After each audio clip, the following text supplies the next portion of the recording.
신약성경 391페이지 요한일서 3장 21절부터 24절까지 말씀 찾으셨으면 아멘. 같이 한 목소리로 읽을까요? 사랑하는 자들아, 만일 우리 마음이 우리를 책망할 것이 없으면 하나님 앞에서 담대함을 얻고 무엇이든지 구하는 바를 그에게서 받나니 이는 우리가 그의 계명을 지키고 그 앞에서 기뻐하시는 것을 행함이라. 그의 계명은 이것이니 곧 그 아들 예수 그리스도의 이름을 믿고 그가 우리에게 주신 계명대로 서로 사랑할 것이니라. 그의 계명을 지키는 자는 주 안에 거하고 주는 그의 안에 거하시나니 우리에게 주신 성령으로 말미암아 그가 우리 안에 거하시는 줄을 우리가 아느니라. 아멘. 할렐루야. 우리가 이 시간 하나님 앞에 예배하는 것은 하나님의 크신 은혜인 줄로 믿습니다. 내가 선택해서 내가 의도해서라는 것도 있지만 그 의도가 통할 수 있도록 그 예배의 문을 열어주신 것도 하나님의 은혜인 줄로 믿습니다. 요즘에 보면 뭐 이것저것 하기가 쉽지 않아요. 그런데 제 눈에 들어오는 건 극장 가는데 그 티켓을 대리로 예매해 주시는 분들이 있더라고요. 오산에 극장이 2개인가 3개가 있어요. 근데 손님이 없어가지고 다 그 일반 의자가 아니라 뭐 리클라이너라고 그래요. 그 누워서 보는 그런 걸 바꿨는데 가격이 얼마인지 몰랐는데 당근마켓에 보니까 어떤 분은 10,000원에 올렸어요. 10,000원에 한 장. 그러니까 좀 있다가 어떤 분은 9,000원에 올렸어요. 대리 예매에 9,000원에. 이런 것처럼 여러분의 예배가 마음이 원할 때 그냥 그때그때 어떤 저기를 잃기 위해서 유흥처럼 오락처럼 선택되어지는 것이 아니라 이것을 지키지 않으면 죽을 것 같은 이것에 참여하지 아니하면 마치 무언가 있을 것 같은 두려움 때문이 아니라 하나님의 은혜가 이곳에 있기에 또 우리의 살 길이 이곳에 있기에 사모하는 마음으로 참여하는 예배가 되기를 주님의 이름으로 축원합니다. 근데 우리는 너무나 때로는 예배 오는 자리가 떳떳하고 당당한 경우가 굉장히 많이 있어요.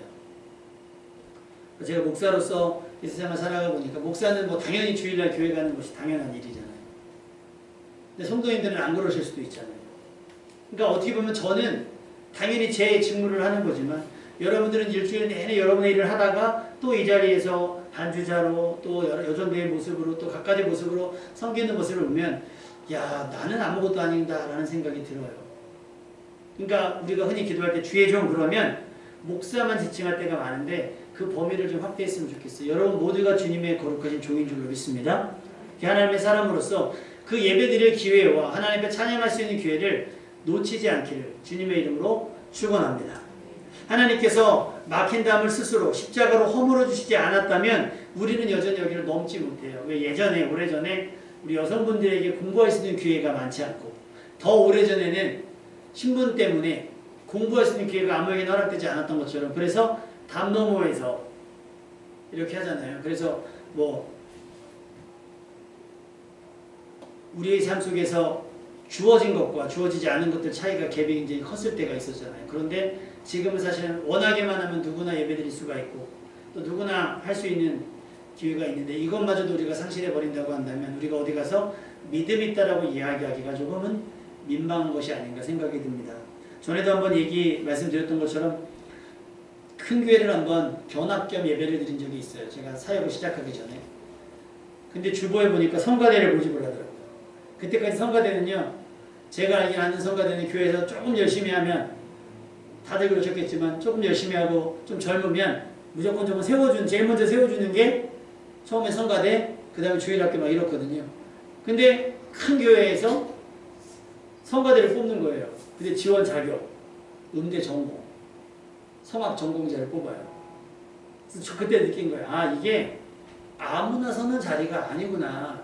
그러니까 쉽게 개방해주면 안 되는 자리일 수도 있겠구나. 왜냐면 음정과 박자가 이런 화음이 중요하니까. 그런데 그동안 나는 그런 자리들을 너무 쉽게 임명을 받았고 그걸 사명이라고 살았다는 게 너무 조심스럽더라고요. 여러분에게 허락된 이 자리는요. 아무에게나 허락된 자리가 아니에요. 하나님께서 꼭 집어 여러분을 위해 맡아주신 자리인 줄로 믿습니다. 그것이 우리가 하나님의 은혜를 아는 자가 하나님의 은혜를 대하는 태도가 돼야 되는 줄로 믿습니다. 그래서 우리가 하나님 앞에 설 때는 당당하고 떳떳한 것이 아니라 조금은 송구한 모습으로 설 수 있어야 되는 거예요. 왜 오디션에 참가하는 지원자를 보면 자기 실력이 아무리 뛰어나도 이렇게 당당하게 나오는 사람 없잖아요. 조금은 조심스럽게 심사위원을 살피기도 오는 것처럼 우리의 삶이 내 일주일에 지난 삶을 돌이켜보면서 이 삶으로의 예배가 하나님 앞에 받으실 만한 제물이 되는가를 한번 고민하며 조금은 조심스럽게 예배드리는 여러분이 되었으면 좋겠습니다. 아담과 하와가 전에 그랬던 것 같아요. 선악과를 먹고 난 뒤에 분명 이상함이 느껴졌을 겁니다. 그죠? 그 전까지는 벗은 것이 아무렇지도 않았는데 벗은 것이 부끄러워졌고 하나님의 음성이 전에는 달았는데 지금은 두려운 거예요. 그래서 창세기 3장 9절에서 12절 보면 하나님이 아담을 부르셨어요. 네가 어디 있느냐? 이르시되 내가 동산에서 하나님의 소리를 듣고 벗었으므로 두려워하여 숨었나이다. 어떻게 보면 우리의 예배의 태도가 이래야 되는지도 몰라요. 뭐 1년 52주 50번이나 예배드리는데 뭐 그 중에 한두 번 이게 아니라 하나님이 우리를 부르시고 하나님이 우리를 찾으실 때마다 사실은 송구해서 민망해서 숨어야 하는 지경일지도 모른다는 거죠. 전에 없었던 벗은 것에 대한 부끄러움과 두려움 분명 선악과 때문이었습니다. 자신을 부르시는 하나님의 음성이 두렵기는 이번이 처음이었을 겁니다. 선악과로 인한 심각한 부작용. 우리는 왜 선악과를 먹는 날에는 반드시 죽으리라고 하는 경고가 그때서야 생각이 날까요? 그때서야 생각이 날까요? 여러분이 약을 드시거나 그럴 때 읽어보는 거 있으세요? 어디요? 뭐 어떤 거 읽으세요? 일단 복용법 읽으실 거 아니에요? 몇 알 먹는지. 저희 조카애가 어렸을 때 좀 경기를 해가지고 당황해가지고 누님께서 이제 아이를 이렇게 키워다가 처방을 받아서 약을 했잖아요. 약을 6개월을 먹였는데, 아니 3개월인가를 먹였는데 약이 안 줄더래요. 이렇게 오래 먹나? 그래서 병원에 갔더니 약을 잘못 먹인 거예요. 미리수를 잘못 알고 너무 적게 먹인 거예요. 근데 얼마나 감사한지 그 적게 먹였음에도 불구하고 문제가 생기지 않았다는 게 너무나 감사한 거예요. 많이 먹으면 또 문제가 될 수도 있지만. 그리고 나서 또 읽어봐야 되는 게 뭐가 있어요. 복용법. 그 다음에 혹시 이것을 먹고 나면 무슨 일이 생길까 하는 부작용. 아마 이번에 코로나를 겪으면서 백신을 맞으시는 분들은 다 아시겠지만 다 나오잖아요. 심장이 쿵쾅거린다거나 뭐 미식겁거나 손이 저린다거나 발이 저린다거나 그 앞에 있으면 기분이 되게 이상하더라고요. 15분 대기하잖아요. 막 대기하고 이렇게 앉아있으면 막 여기 보면 막 응급. 근데 오산은 그나마 나아요. 수원은 거기에 응급센터가 한 3칸이 있어요. 이렇게. 그러면 무슨 생각이 드냐면 야 여기서 주사 맞고 응급으로 실려가는 사람도 있나? 뭐 이런 생각이 들 정도로 그러니까 그런 부분들을 보면서 우리가 주사를 맞고 혹은 약을 먹고 어떤 반응을 살피는 것이 중요하지 않나라는 생각이 들어요. 그러니까 먹을 때 혹시 이 약을 먹기 전에 뭐 하지 말아야 될 것들이 있거나 혹은 증상이 일어나면 즉각 어떻게 되는지가 나오잖아요. 선악과에 대한 경고도 미리였었어요. 미리 하나님께서 먹는 날에는 죽으리라고 분명히 말씀을 하셨음에도 불구하고 염두에 두지 않은 거예요. 왜? 난 안 먹을 거니까. 우리 다 그래요. 안 먹을 거니까. 여러분 이 세상에 술, 담배 하는 사람들 다치고 어렸을 때부터 나는 빨리 커서 어른이 되면 술, 담배를 해야지라고 하는 생각하는 사람은 없을 거예요. 그리고 분명 우리가 어렸을 때 배우기는 술, 담배가 몸에 안 좋다고 배워요. 근데 희한하게 20대가 돼서 미성년일 꼬리를 딱 띄고 나면 그래서 담배값이 바뀌었잖아요. 폐암으로, 후두암으로. 술도 바뀌어야 돼요. 술 먹고 실수한 그림들을 막 거기다 표시를 해야지. 술 먹으면 뭐가 된다고 하는 것들을 인식을 시켜야 안 먹고 안 마셔요. 제가 봤을 때. 근데 우리는 꼭 하고 나서 사고를 쳐야 문제가 생겨야 담배도 끊고 술도 끊고. 믿음도 마찬가지예요. 별일 없고 별탈 없으면 그냥 내 나름대로 막 살아요. 그러다 문제가 생기면 그때 천부여지 없어서 그때서야 돌아와요. 한 발 늦는 것이고 이걸 우린 뒷북을 친다라고 이야기를 하잖아요. 우리는 이미 수많은 위험과 경고에 노출되어져 있어요. 그런데 그것들 다 감당할 수가 없어요. 그래서 미리 경고하고 미리 경고해서 경고만 해주면 피할 수 있어요. 이 계곡이 깊다. 뭐 아니면 여기는 커브길이 심하니까 사고가 날 수 있다. 경고가 있으면 속도를 줄이잖아요. 그런데 그걸 일일이 봐야만 깨달아지고 그 상황을 경험해야만 깨달아지는 건 자칫 굉장히 위험한 상황일 수 있잖아요. 커브를 돌다가 와 여기 장난 아니다 하다가 속도를 줄이면 이미 늦을 수 있잖아요. 이거 더 먹으면 죽는데 먹고 나서야 아 이거 더 먹으면 죽는데 아 먹지 말 걸 하는 후에는 이미 늦을 수 있다라고 하는 거예요. 그래서 우리 몸이 반사적으로 위험을 감지할 수 있어야 되는 거예요. 영화 스파이더맨에 보면 스파이더맨이 초인이 된 가장 큰 이유 중에 하나가 뭐냐면 감각이 깨어나잖아요. 초인들이 감각이 깨어나서 위험을 감지해요. 왜 그래서 지진 같은 거 나게 되면 새들이나 곤충들이 더 빨리 알고 반응한다는 것처럼 그렇게 감각이 깨어나는 거예요. 그래서 경보를 보기 전에 경보가 돼요. 몸이. 그래서 여러분 눈꺼풀을 보면 보고 피하는 것보다 먼지가 들어갈 걸 어떻게 알아요? 그런데 바람이 불어서 모래가 탁 들어오면 우리가 눈을 감죠. 이거는 우리가 인지하지 못하는 상황에 반사적으로 반응을 하는 거예요. 우리의 삶이 그래야 된다는 거죠. 그것을 저는 경건이라고 말씀을 드리고 싶어요. 죄에 대한 경각심. 아 이게 꼭 죄구나라는 걸 이성적으로 판단하고 알아서가 아니라 깨달아지는 것. 그 장치가 뭘까? 바로 양심이라고 하는 거예요. 양심. 그래서 우리가 잘못하는 사람들은 뭐 저거 양심이 있어 없어 이런 얘기 하잖아요. 신호를 안 지키는 사람들은 저거 양심이 있어 없어 그러는 거예요. 하나님 말씀 지키고 안 지키는 것. 믿음의 양심이 있고 없고의 차이인 거예요. 꼭 성경에 빗대어서 야 너 이거 비춰보니까 잘못된 내가 아니라 내가 먼저 아는 거죠. 내가 먼저. 그래서 우리 21절 말씀에 보면 한번 읽어볼까요? 21절 말씀. 시작. 사랑하는 자들아 만일 우리 마음이 우리를 책망할 것이 없으면 하나님 앞에서 담대함을 얻고. 그러니까 누가 책망을 하고 누가 정죄를 하고 누가 비난하기에 앞서서 나 스스로가 우리 마음이 우리를 책망할 것이 없으면 나 스스로가 나를 돌아볼 때 아 나 일주일 동안은 하나님 앞에 특별하게 책망받을 것이 없어라고 인정할 수 있으면 그게 뭐가 돼요? 하나님 앞에 담대함을 얻는 건데 아담처럼 하와처럼 선악과를 먹어버리면 뭐가 되는 거예요? 피하게 되고 숨게 되는 거예요. 도둑놈들이 경찰차 쏘려고 자기들 잡으러 다니는 거 아니냐 뭐가 된대요? 아 괜히 막 전과자들이 경찰 좀 보자 그러면 뭐 내가 혹시 모르고 잘못한 게 있나 막 생각을 한다잖아요. 그런 것처럼 하나님께서 아담을 부르셨잖아요. 모든 상황을 알고 계심에도 불구하고 왜 부르셨을까? 요한일서 1장 9절. 만일 우리가 우리 죄를 자백하면 그는 미쁘시고 의로사 우리 죄를 사하시며 우리를 모든 불의에서 깨끗하게 하실 것이다. 하나님께서 그 기회를 주신 거예요. 아담을 불렀을 때 저 하나님 잘못했어요. 이거를 먹게 됐네요. 하나님 어떡할까요? 그럼 하나님께서 정말 이걸 진심으로 사죄하는 거라면 용서해 주실 의향이 있으셨다는 거예요. 그런데 아담은 하와를 핑계대고 하와는 뱀을 핑계대고 더 심각한 건 가인이에요. 아담하고 하와는 숨기라도 했죠. 부끄럽고 두려워서 숨었잖아요. 가인은 야, 네 아우 아벨이 어디 있느냐. 그 시점이 언제예요? 가인이 아벨을 죽이고 난 다음에 아벨이 어떻게 됐는지 하나님이 알고 계실 때 가인에게 묻습니다. 네 아우 아벨이 어디 있느냐. 그럼 뭐라고 해야 돼요? 사실은 제가 화를 감당하지 못하고 죽였습니다 하면 어떻게 될지 모르겠으나 가인이 뭐라고 하냐면 너무나 뻔뻔하게 내가 아우를 지키는 자입니까? 라는 말을 해요. 요즘에 많은 일어나는 범죄가 좀 이렇잖아요. 부모가 자식이 부모를 전 남자친구가 여자친구를 막 이런 일들이 그리고 우리가 저 사람이 저게 사람이야 라는 말을 해요. 저게 어떻게 사람이야.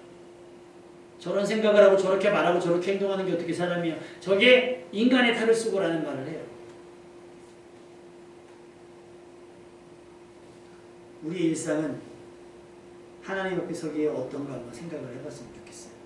하나님 앞에서 담대함을 얻을 만큼의 삶인지 아니면 여전히 우리는 주의 십자가의 보혈을 의지하여만이 또 나가야 되는지 의사가 기껏 고쳐놨더니 나가서 또 술 먹고 담배 피고 하지 말라는 거 그리고 오토바이 타는 분들은 그 의사들이 분명 오토바이 타지 말라고 하는데 꼭 오토바이 또 타다가 사고가 나서 봐요. 살려놓으면 망가뜨려서 오고 살려놓으면 나가죠. 그거 살려고 싶겠습니까? 의사가 아무리 사명감이 넘치더라도 그거 살려고 싶겠어요? 오늘 말씀을 통해서 하나님의 은혜를 통해서 여러분의 죄가 다 씻겨서 돌려보내졌어요. 일주일의 삶 속에서 여러분이 또 죄에 막 얽물어서 오면 물론 예수님 또 씻어주실 거예요. 그게 하루 이틀이죠. 어떻게 맨날 씻깁니까? 어떻게 맨날 피를 흘리세요? 적어도 최소한 은혜 받은 자의 삶으로서 여러분의 삶을 관리해야 되잖아요. 어떻게? 우리 마음이 우리를 책망할 것이 없을 정도로 여러분의 삶을 관리해 줘야 되는 거예요. 언제까지 떠먹여줍니까? 제가 다현이를 지금까지 밥을 떠먹여준다고 하면 웃기잖아요. 그죠?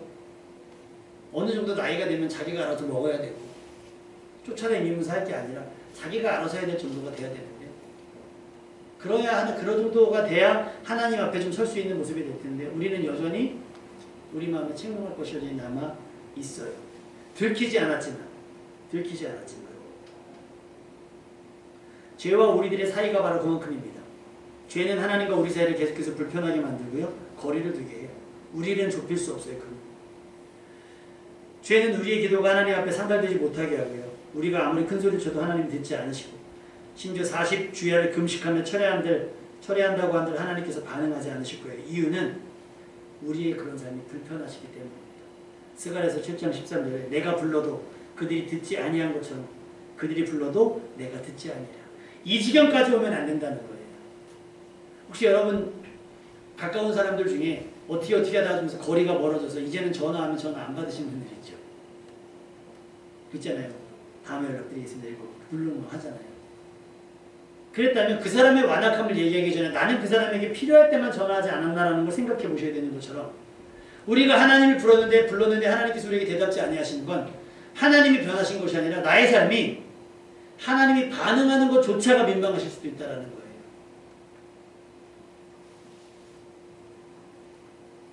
우리의 삶이 불편하시면 하나님이 반응하실 수가 없는 거죠. 우리는 저지르기 전에 이미 하신 경고를 기억해냈어야 하고 우리에게 충분히 해야 할 것과 하지 말아야 될 것엔 인지가 충분해야 된다는 거예요. 그리고 이것은 마음에 새겨두어야 합니다. 절대 한 귀로 듣고 한 귀로 흘려보내서는 안 된다는 거예요.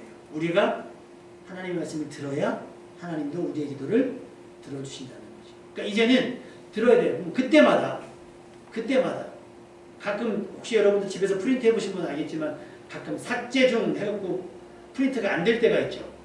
혹시 있어요? 프린트 안 하나 집에서?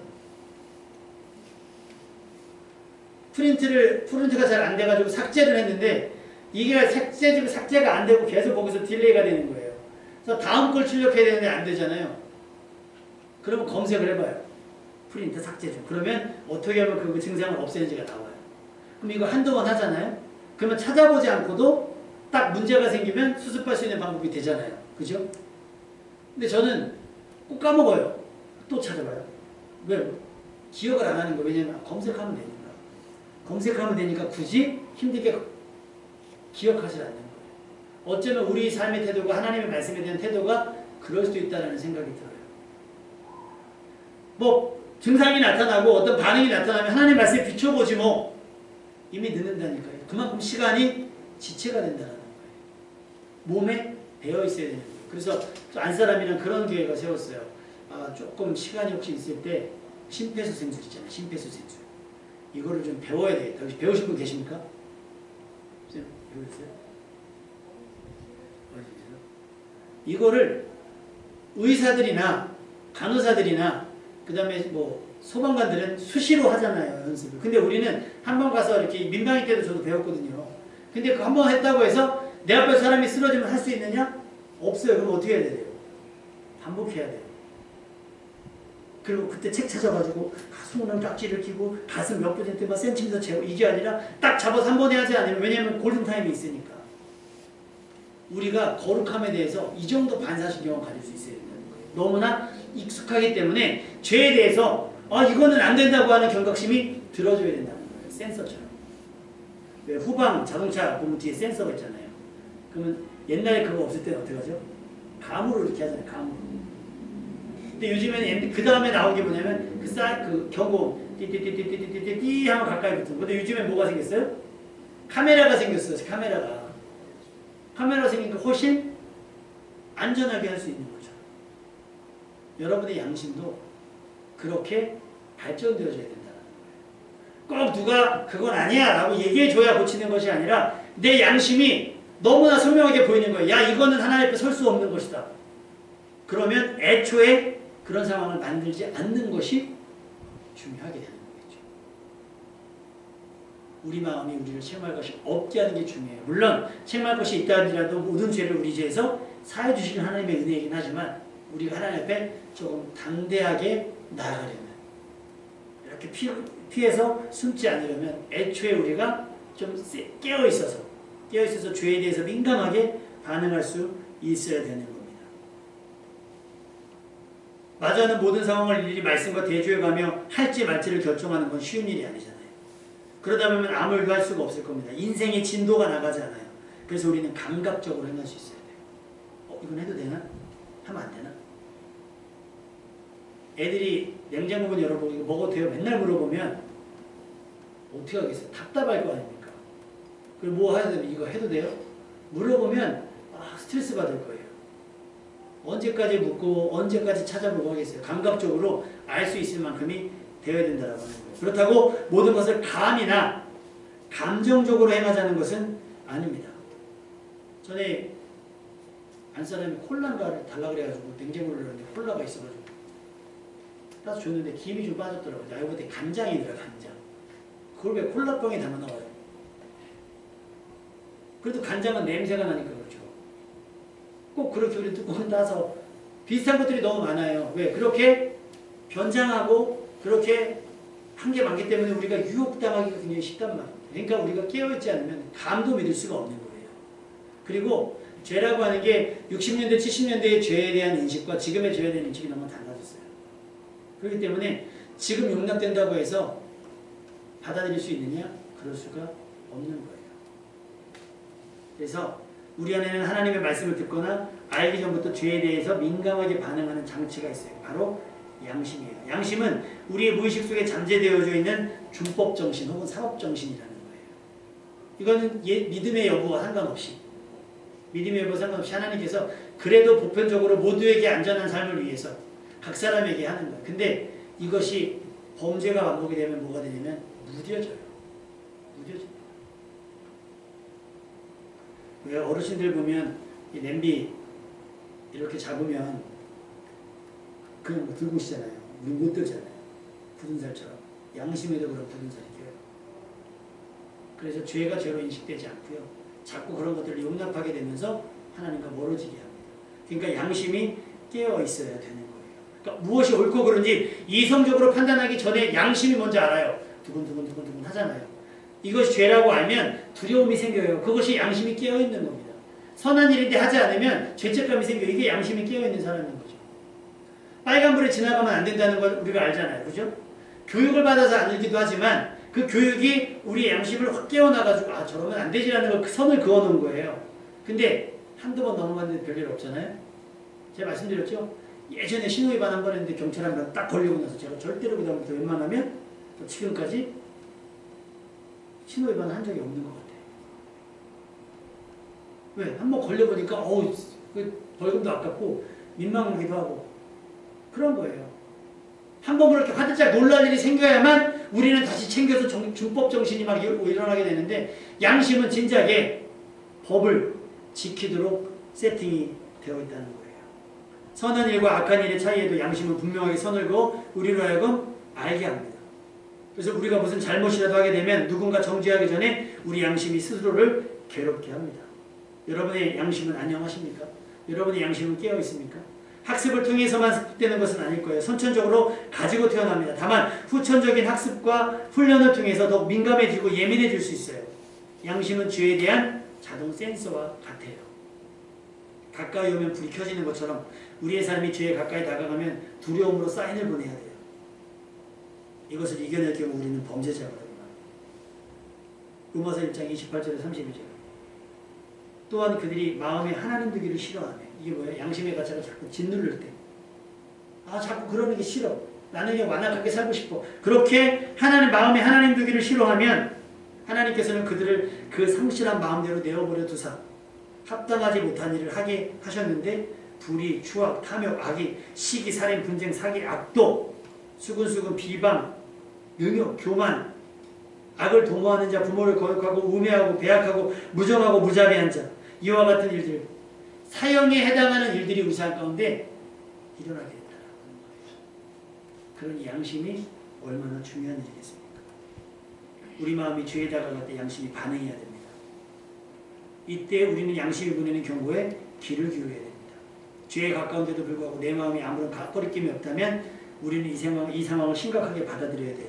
만약에 이 상황을 심각하게 받아들이지 않고 그럴 수도 있지 뭐 라고 생각하면 로마서 1장 29절 이하의 말씀, 아까 말씀드린 불의, 추악, 탐욕, 악의, 이런 뭐 시기, 살인 이런 것들이 우리 삶에 비일비재하게 일어나게 된다는 거예요. 양심은 하나님께서 각 사람에게 부여하신 셀프 감시 장치와 같아요.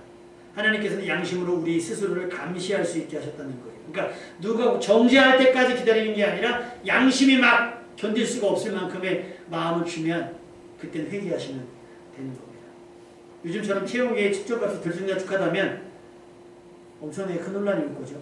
자동차의 속도계가 일정하지 않다 그러면 무질서해지겠죠. 우리 양심도 마찬가지예요. 일관성이 있어야 돼요. 하나님 앞에서 담대함을 얻을 만큼의 일정, 그 정도의 수준을 유지할 수 있어야 되는 거예요. 양심은 철저하게 하나님 편에 서야 하고 하나님의 말씀이 그 근거가 되어야 되는 거예요. 본능적으로 죄에 대해 강한 거부감과 불쾌감이 들어야 하고 선에 대해서는 매우 적극적인 동요가 일어나야 됩니다. 이것이 하나님께서 우리에게 기대하시는 선한 양심이에요. 우리 22절 말씀을 볼까요? 22절 말씀 시작. 무엇이든지 구하는 바를 그에게서 얻나니 이는 우리가 그의 계명을 지키고 그 앞에서 기뻐하시는 것을 행합니다. 그러니까 우리가 기도라고 하는 행위 자체를 가지고 응답을 받은 게 아니고요. 여러분이 살아왔던 일주일의 삶을 통해서 하나님께서 무엇이든지 구할 바를 그래서 받을 만큼 자격을 여러분이 유지하게 되는 거예요. 이번에 재난지원금 받으셨죠? 재난지원금 받는 거 뭐예요? 자격이 나오잖아요. 상위 몇 프로 막 나오잖아요. 그런 자격들을 우리 삶으로 획득하게 되는데 그 자격을 상실하게 되는 게 뭐예요? 죄예요, 죄. 그리고 죄에 묻어지게 하는 게 뭐예요? 우리 양심. 우리 스스로 죄의 범위를 넓히고 죄의 수준을 높이고 이렇게 버리면 상실되는 거예요. 우리가 그의 계명을 지키고 그 앞에서 기뻐하는 것을 행하게 하는 게 뭐예요? 양심이 우리를 푸시해야 되는 거예요. 누가 시켜서가 아니라 얘한테 다인한테 공부해. 그러면 자기도 마음이 움직일 때는 공부하고 싶은 마음이 드는데 했는데 또 하라고 그래. 방금 해고 나왔는데 또 하라고 그러면 기분 나쁘잖아요. 그게 아니라 자발적인 동요가 일어나는데 그 원동력이 뭐냐? 양심이라고. 양심이 악을 차단하고 선을 적극적으로 행하게 할 수 있는 장치가 되는 거예요. 그러면 하나님 앞에 나아갈 담대함을 얻게 하는데 하나님 앞에 나아갈 담대함이 중요한 게 뭐냐? 무엇인지 구하는 바를 그에게서 얻을 수 있기 때문입니다. 그럼 어떻게 되냐 이제부터 우리 양심이 깨어있어야 되는 거죠. 히브리서 10장 22절 우리가 마음의 뿌림을 받아 악한 양심으로부터 벗어나고 몸은 맑은 물로 씻음을 받았으니 참마음과 온전한 마음으로 하나님께 나아가자. 그리스도의 피로 우리 양심도 아까 기도했던 것처럼 우리의 죄가 시키는 것처럼 양심도 깨끗이 씻겨서 하나님 앞에 나아갈 기회를 점점 더 많이 만들어가야 된다는 거예요. 그렇게 우리는 양심에 거리낌 없는 삶으로 하나님께 나아가고 우리가 필요로 하고 구하는 것들을 얻을 기회를 가지게 되는 거예요. 이런 은혜스러운 삶이 하나님의 경고와 징계 또는 진노 때문에가 아니라 양심을 따라 로마서 13장 5절에 그러므로 복종하지 아니할 수 없을 때 진노 때문에 할 것이 아니라 양심에 따라 할 거는 이거 안 하면 혼날 것 같은데 그게 아니라 우리 양심이 푸시하는 거죠. 기도해야 돼, 순종해야 돼, 충성해야 돼, 헌신해야 돼, 선을 행해야 돼라고 하는 양심의 푸시에 따라서 다시 말하면 성령의 감동과 양심 같이 갈 수도 있어요. 여러분들이 그걸 명심하셔야 돼요. 그러니까 마음에 울리는 선한 일은 하셔야 돼요. 그게 성령의 감동이라고 보시면 돼요. 근데 마음에 이건 아닌데 내가 정말 욕구는 있지만 양심에 이건 아니다 하면 그건 하시면 안 되는 거예요. 어떤 젊은 연예인이 TV에 명품 가방을 한번 메고 나왔나 봐요. 그러니까 유명하지도 않은 게 꼴에 이제 막 악플을 다는 거죠. 그거라고 왔다고. 그러니까 이 친구가 충격을 받았는지 쇼핑백을 메고 온 거예요. 그 다음부터 방송 중에 나오는데 이렇게 올인가가 그려진 쇼핑백을 메고 왔대요. 그럼 된 거잖아요. 겸손하게 쇼핑백으로 고쳐 메고 왔으니 했더니 야, 제 멘탈 장난 아니다. 이런 식으로 팬들한테 도발을 하냐 막. 그러니까 얘가 이번에 이 연예인이 어떻게 했냐면 이제는 옷도 명품 하나도 아니고 다 26,000원짜리 35,000원짜리 옷으로만 나오는 거예요. 멘탈 갑이잖아요. 그러니까 우리가 어떤 복장으로 가고 무엇을 먹고 하는 게 양심에 예를 들면 여기서 굶어 죽고 있는데 난 여기서 소고기 파티하면 이거는 양심에 그렇잖아요. 그러니까 그런 것들을 우리가 주의하자는 겁니다. 그러니까 이거 이렇게 하면 안 되지 않을까 혼나잖아. 여기서 그칠 게 아니라 조금 더 적극적으로 내 자신에서 우러나는 양심의 호소에 반응할 수 있어야 된다라고 하는 거예요. 우리의 순종과 충성이 징계는 하나님의 진노가 무서워서가 아니라 하나님 앞에선 받은 바 은혜에 대한 반응이어야 돼요. 사도행전 24장 16절. 그래서 우리 말과 행실이 항상 누군가의 눈치를 보게 되는 것이 아니라 자발적으로 또 우리 선제적으로 선제 검사하잖아요. 혹시 있을까 모르는. 선제적으로 양심에 따라 거리낌 없이 행동해야 돼요. 사도행전 24장 16절. 이것으로 말미암아 나도 하나님과 사람에 대하여 항상 양심에 거리낌 없기를 힘쓰나이다. 그러니까 채점이 우리의 삶을 살아나고 나서 너 그때 뭐 했더라가 아니라 사실은 즉각적으로 이루어진다고 보면 돼요. 뭐에 따라? 양심에 따라. 옳고 그름이 양심에 따라. 이렇게 우리는 하나님께서 우리를 책망하시기 전에 깨어 스스로 책망받을 것이 없는 삶으로 하나님 앞에 나아가야 되는 줄로 믿습니다. 아담처럼 숨거나 가인처럼 모른 채 하거나 아니면 저지른 죄악들에 대해서 무감각해져서는 안 됩니다. 양심의 정도가 우리의 담대함의 정도입니다. 그렇다고 우리의 행실이 100% 온전하냐? 그럴 수는 없어요. 우리는 항상 부족하고 연약하죠. 그래서 우리는 하나님께서 낮춰주신 그 생명의 문을 겸손하게 넘을 수 있어야 되는 거예요. 겸손함이 양심 있는 우리들의 모습이어야 됩니다. 우리의 경건함은 양심의 척도와 비례해야 돼요. 누가 봐서가 아니라 양심에 따라 스스로 용납할 수 있을 정도의 경건이어야 돼요. 악한 일에 경고가 되면 선한 일에 응원이 돼요. 깨어있는 양심에 따라 우리의 필요를 구하고 주신 은혜, 받은 바 은혜의 복을 양심에 따라 나눌 수 있는 사람.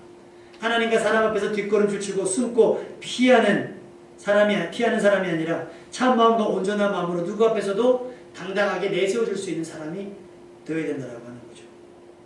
그러니까 정치권들 보면 참 염치 없잖아요. 그리고 양심 없잖아요. 이번에도 어떤 그 여성 국회의원이 그 얘기를 했대요. 100%를 줬어야지. 왜 80%인가만 주냐. 나도 못 받았다. 연봉이 1억 2천이라는데 국회의원 연봉이 1억 몇천이래요. 그리고 다 따로 받잖아요. 양심이 없는 거죠.